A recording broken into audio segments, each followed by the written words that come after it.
오늘의 말씀 다니엘 5장 24절부터 6장 2절 말씀. 하나님 아버지, 토요일 주말 아침도 주님의 말씀 앞으로 우리를 이끄셔서 말씀과 기도로 하루를 시작하게 하시니 감사합니다. 오늘 이 시간에도 말씀을 통해 우리 모두에게 하나님의 음성을 들려주셔서 그 말씀을 붙들고 주님의 임재 속에 살아가는 복된 하루가 되게 하여 주옵소서. 예수님의 이름으로 기도합나이다. 아멘. 할렐루야. 성기 성도 여러분, 하나님의 은혜와 평강이 여러분 삶 가운데 넘쳐나게 축원합니다. 오늘 우리에게 주신 하나님의 말씀은 다니엘서 5장 24절에서 6장 2절 말씀입니다. 이제 다니엘은 손가락이 벽에 쓴 글씨를 해독합니다. 하나님은 모세에게 율법을 주실 때에도 출애굽기 31장 18절 말씀에 보면 친히 쓰신 것을 주셨는데 원어의 의미는 손가락으로 쓰신 것입니다. 따라서 손가락이 벽에 글을 썼다는 것은 변경할 수 없는 확고한 하나님의 뜻임을 나타냅니다.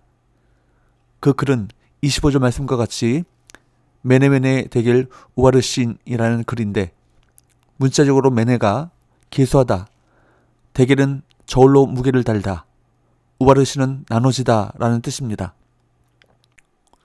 하나님께서는 완전한 문장이 아니라 단어 몇 개로 암호와 같은 글을 보이시고 다니엘을 통해 그 글을 자세하게 해석하게 하신 것입니다.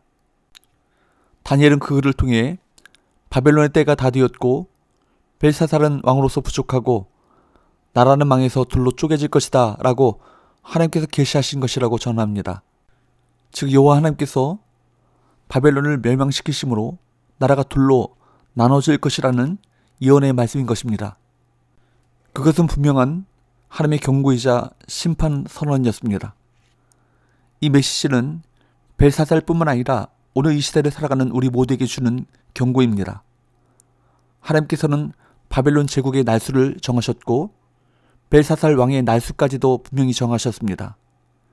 이를 통해 알 수 있듯이 하나님께서는 세상 나라와 각 개인의 날수를 정하시고 그 날을 세고 계십니다. 그리고 그 날이 다했을 때 나라든 개인이든 상관없이 그 끝을 맞이하게 되는 것입니다. 각 나라와 인생 각자는 하나님께서 그 날을 끝나게 하시면 그 날을 마감해야 합니다. 이 마감을 다른 말로 표현하면 국가적으로는 멸망이고 개인적으로는 죽음입니다. 그러나 이처럼 파멸과 죽음과는 무관한 나라, 무관한 삶을 살아가는 사람이 있습니다. 바로 영원히 멸망하지 않을 하나님 나라 천국이요, 그곳에서 영원히 살아갈 자들, 영생할 성도들이 바로 그들입니다. 우리가 그런 삶을 살아야 되지 않겠습니까? 그 영생의 나라에 들어가 영원히 복된 삶을 살기 원한다면 매 순간 하나님을 의지하는 삶, 항상 영원하신 하나님과 더불어 살아가는 삶을 살아가야 될 줄 믿습니다. 사랑하는 여러분, 그런데 벨사살 왕은 그 심판에 대한 경고의 말씀을 듣고도 자신의 잘못을 깨닫지도 돌이키지도 않았습니다.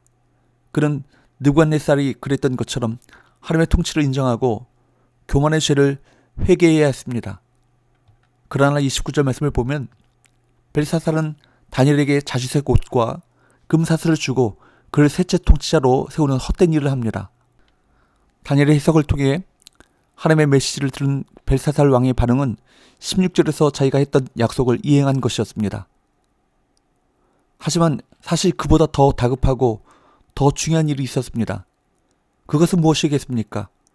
바로 하나님께로 돌이키는 회개와 간구였습니다. 하나님께서는 확고하게 정해진 심판이라 할지라도 회개하고 돌이키면 그 심판을 늦추셨습니다. 그러므로 벨사살은 자신을 돌아보고 잘못을 깨달아 회개하고 겸손하게 긍휼을 구해야 합니다. 그러나 그는 메시지만 듣고 끝났습니다. 말씀 앞에 어떤 반응을 보이는지가 앞날을 좌우합니다. 벨사살의 멸망은 신흥강국 때문이 아니었습니다. 하나님을 몰랐기 때문입니다. 하나님께서는 마지막 순간까지 메시지와 또 사람을 보내주셨건만 왕의 무지로 말미암아 그 제국은 멸망을 맞게 됩니다. 30절 31절 말씀을 보면 결국 벨사살이 죽임을 당해 바벨론 제국이 무너지고 메대 사람 다리오가 그의 나라를 얻었는데 그때 그의 나이가 62세였습니다. 메대는 바벨론과 바사, 즉 페르시아 사이에 존재하는 메디아 왕국으로 알려집니다. 성경에 따르면 바벨론은 메대에 의해서 멸망당했습니다. 고레스 이전에 페르시아는 메대 왕국의 일부였습니다. 고레스가 바벨론을 정복하기 전에 메대 통치였기 때문에 고레스에 의한 바벨론 정복을 메대 정복으로 여길 수도 있습니다. 그러나 다니엘서 이후의 책에서 다리오는 페르시아의 왕으로 나타납니다. 다리오는 BC 521년에서 BC 486년에 페르시아를 통치했던 다리오 1세의 이름입니다. 다리오는 메대 왕을 진압하고 이어서 바벨론을 정복했습니다. 다니엘서에서 메대는 바벨론과 페르시아 사이에 있는 나라로 묘사됩니다. 메대는 독립적인 나라로 표현되기도 하지만 페르시아와 한 나라처럼 묘사되기도 합니다. 다니엘은 벨사살 왕의 나라가 나뉘어져서 메대 왕국이 아니라 메대와 바사 사람에게 준바되었다고 예언했습니다. 본문 다니엘서 6장 1절에서 2절 말씀에 보면 다리오 왕은 새 나라를 위해 많은 관직과 제도를 바꾸었으며 고관들 120명을 세워서 전국을 통치하게 했고 그 가운데 특별히 3명의 총리를 세웠는데 그 중 하나가 다니엘입니다. 고대 세계에서 한 나라가 멸망하게 되면 그 나라에서 고위직을 지닌 사람은 숙청돼서 죽임을 당하거나 유배를 당하는 것이 상례입니다. 그런데 다니엘은 비록 단 하루이긴 하지만 벨사살 때 바벨론에서 실질적으로 제2인자의 자리라고 할 수 있는 셋째 통치자의 자리에 있었습니다. 그러므로 그는 바벨론이 멸망하고 메대 파사 그 제국이 들어섰을 당시에 숙청대상 영순위에 서 있다고 해도 과언이 아닐 것입니다. 그런데도 그는 죽임을 당하지 않았을 뿐 아니라 메대 페르시아 제국에서도 왕을 제외하고는 최고위직인 총리의 자리에 오른 것입니다. 여러분, 어떻게 이런 일이 가능하게 되었을까요? 물론 그것은 그만큼 다니엘이 탁월한 재능을 갖추고 있었을 뿐 아니라 믿을 만한 사람이었기 때문입니다. 하지만 다니엘이 다리오로부터 그러한 인정을 받은 것은 그것만 가지고 설명할 수 없으며 다니엘에 대한 하나님의 특별한 보호의 섭리가 있었음을 깨닫게 됩니다. 그리고 이처럼 하나님께서 그를 보호하신 것은 그를 통해서 이루고자 하시는 뜻이 남아 있었기 때문입니다. 그렇게 하나님께서는 다리오의 마음을 감동시켜 그로 하여금 다니엘에게 자비와 은총을 베풀게 하신 것입니다. 우리도 마찬가지입니다.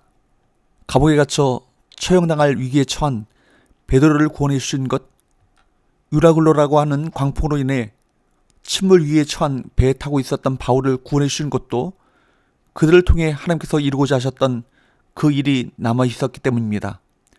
이처럼 하나님께서는 당신과 당신의 나라를 위하여 할 일이 남아있는 자들을 절대적으로 보호하십니다. 그러므로 여러분, 이 같은 사실을 통해 우리가 해야 할 일이 무엇이겠습니까? 세상에서 직면하는 어려운 일들로 인해 공포나 두려움에 사로잡히는 대신에 우리가 이루어야 될 사명이 무엇인가를 생각하고 그것을 위해 진력하는 것이 아니겠습니까? 육신의 생명에 연연하지 않고 오직 사명을 위해서만 매진하는 복된 삶을 살아가시기를 주님으로 축복합니다. 기도합시다. 벨사살을 세워보시고 저울에 달아보시는 주님, 오늘도 모든 사람을 지켜보시고 판단하고 계시는 것을 말씀을 통해 깨닫습니다. 우리 모두가 매 순간 하나님 앞에서 코람데오의 인생을 살게 하시고 하나님을 경외하는 가운데 하나님의 말씀에 순종하는 삶을 살아가게 하여 주옵소서. 예수님의 이름으로 기도합니다. 아멘.